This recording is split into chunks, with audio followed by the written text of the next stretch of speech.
SSC ২০২৬ আজকে অনুষ্ঠিত ইসলাম ও নৈতিক শিক্ষা পরীক্ষার ঢাকা বোর্ডের এমসিকিউর সমাধান তোমাদেরকে দিয়ে দেওয়া হলো।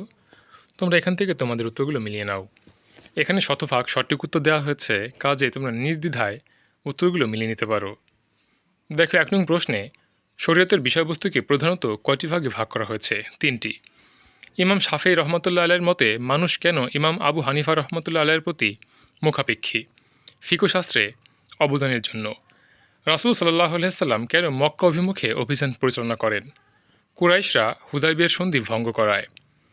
আল্লাহ সুদকে নিশ্চিহ্ন করেন এবং দানকে বাড়িয়ে দেন। আয়াতে কিসের গুরুত্ব প্রকাশ পেয়েছে? আর্থিক। ক নং ছকে এখানে একটি ছক ছিল, ছকটি তোমাদেরকে দেখায়নি, শুধু উত্তরটা এখানে দিয়ে দেওয়া হয়েছে, আশা করি তোমরা বুঝবে। সকল সদ্গুণের মূল কি? তাকওয়া। আজান দেওয়া শরীয়তের কোন আহকামের অন্তর্ভুক্ত?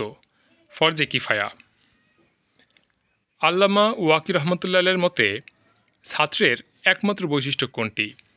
সকল পাপ কাজ বর্জন করা। আল্লাহ আমাদেরকে সকলকে পাপ কাজ থেকে মুক্ত থাকার তৌফিক দান করুক, আমিন। মদিনা সনদে মোট কয়টি ধারা ছিল? ৪৭টি। কী কারণে আরবরা জাহিলি যুগে খ্যাতি অর্জন করেছিল? কবিতা। কাকে ইমাম আজম বলা হয়? ইমাম আবু হানিফা রহমতুল্লাহ আলীকে। মহানবী সাল্লাল্লাহু আলাইহি সাল্লামকে কেন খাতামুন নাবিয়িন বলা হয়? তার মাধ্যমে নবুয়তের পরিসমাপ্তি ঘটে। আমরা ছোট জিহাদ থেকে বড় জিহাদের দিকে ফিরে এসেছি। হাদিসটিতে ইঙ্গিত রয়েছে নফসের বিরুদ্ধে জিহাদ।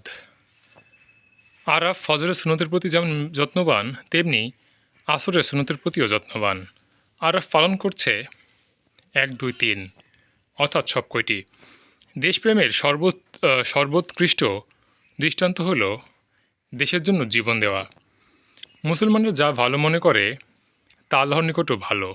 এখানে শরীয়তের কোন উচ্ছেদ ইঙ্গিত রয়েছে? ইজমা। রাহাত আল্লাহর কাছে জবাবদিহির ভয়ে সৎভাবে চলার চেষ্টা করে। রাহাতের আচরণে কোন বিষয়ের প্রতি বিশ্বাস প্রকাশ পেয়েছে? আখিরাত। কুরআনকে ভাষাবিদদের জন্য কী হিসেবে উল্লেখ করা হয়েছে? বিশ্বকোষ। সূরা ৩-এ কয়টি ফলের নাম উল্লেখ করা হয়েছে? ২টি, ৩ ও জাইতুন। কোনটি ঈমান ও কুফরের মধ্যে পার্থক্যকারী? সালাত। একইভাবে ২২-এর উত্তর হবে খ।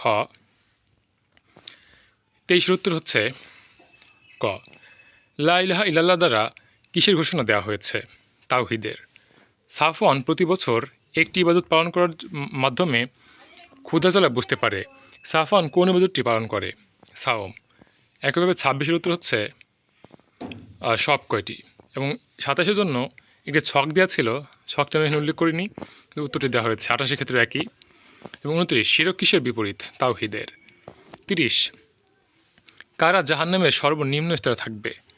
এখানে মুনাফিক দেওয়া হয়েছে, কিন্তু আমার মনে হচ্ছে কাফির হবে হয়তোবা। তোমাদের কি মনে হয় সেটা অবশ্যই কমেন্টে জানাবে। ধন্যবাদ।